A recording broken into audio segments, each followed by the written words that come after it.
Hello, everybody. I'm Sean Hodge, and today I will teach you how to make a simple bomb falling game using Scratch. It only takes a little bit of experience and a little bit of your time. This might be split up into 2 or 3 parts, but yeah, I'll show you a preview of what you're about to make in maybe the next few minutes.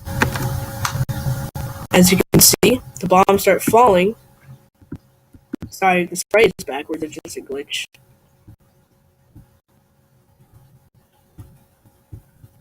So that's bombs continue to fall faster.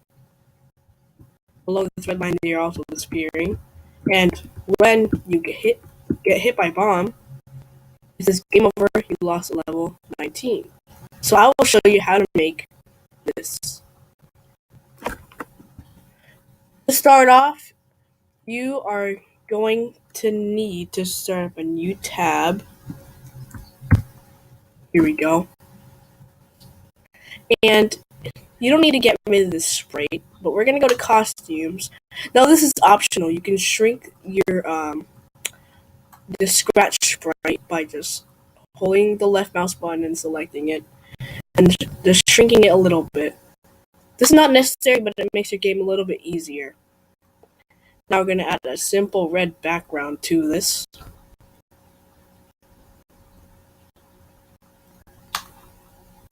Here we go. Okay, first of all, we need to make our ground where the cat is going to stand on. Now, we don't need a fall speed for this, as we're not going to be jumping. So all we need to do is set this sprite to a fixed y-axis. So what this means is, first let's create our floor sprite.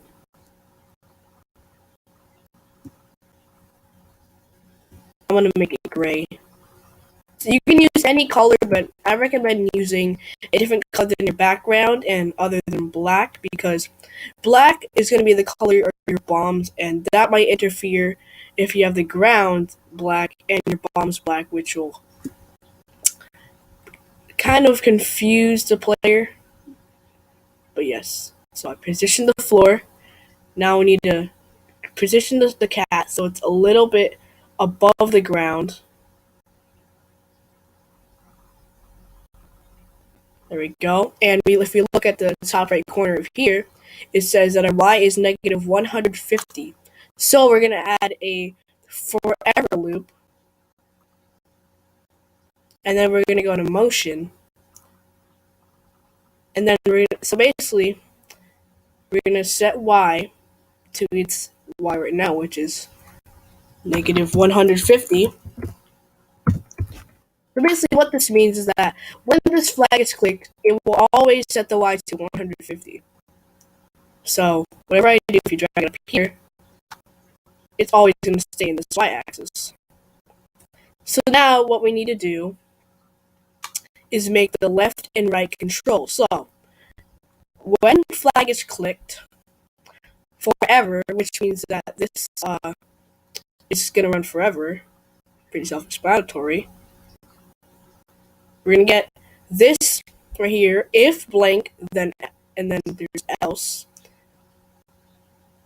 And then, so basically, now what we're going to do is we're going to go to sensing, and we're going to go to where it says key space press. Now, if you click the drop down menu, it's going to see any audio.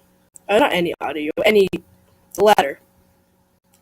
And basically, you can control this to A or D or left arrow and right arrow. I prefer A or D, but you can use any controls to control the sprite here. So I'm gonna put if key A press.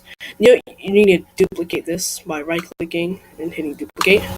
Then you can just change this to D.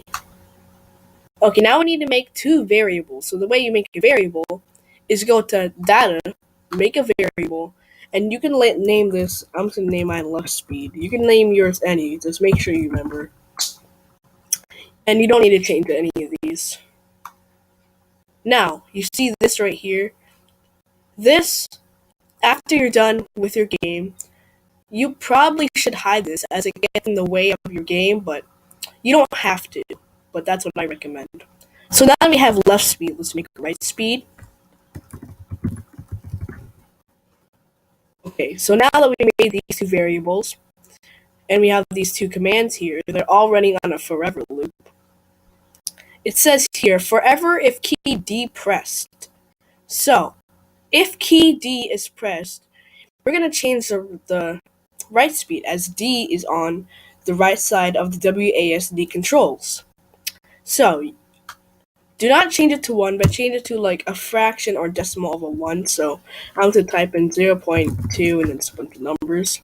Doesn't really matter, at least if it's around maybe a third or a fifth of 1. Yeah, so I just put that. Else, set write speed to 0. So basically what this means is if key D is pressed, so when flag is clicked, forever, which means it's constantly going to check. If key D is pressed, then change write speed by 0.284 blah blah blah. If it's not pressed, it's going to set the write speed to 0. So, if we test this real quick. Oh, another important command that you need to put in here is change x by write speed. So we're gonna get this little circle code right here, and we're gonna put it in here. So it's change x by write speed. So, and we're also gonna put a forever loop on that. Just make sure it always runs. Here we go.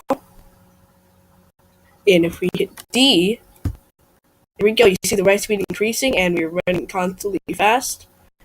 Yes. So now you have your write speed. Now you can just pretty much do the same thing for this. So give me a second. An important thing you need to do with the A key or left arrow is you need to make this value a negative number. Now the reason it needs to be a negative number is that from the left to right, the x-axis goes from negative to positive.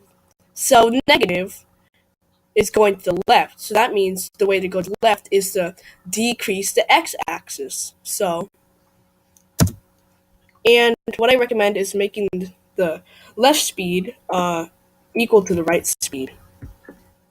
But as again, that is not necessary. And then we need to put set left speed to 0.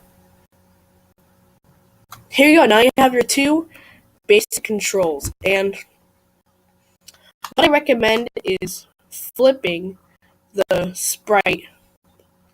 And the way to do that is going to motion and point in direction. So, if key A is pressed, then point in direction 90.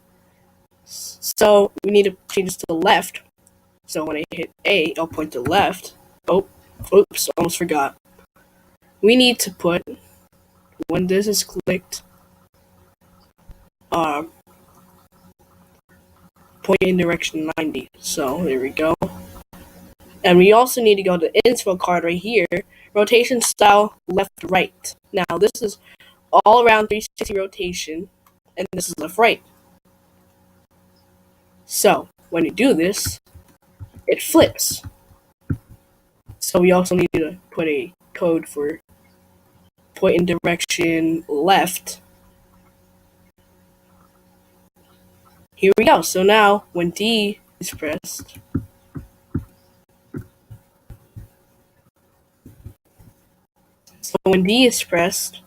it will flip the direction. Oops, almost got that backwards. This is supposed to be right. There we go. So if key D is pressed, change write speed by 0.284 and point in direction 90, which is equal to facing right, and D is on the right of the WASD. And there you go. You made your simple start of your code.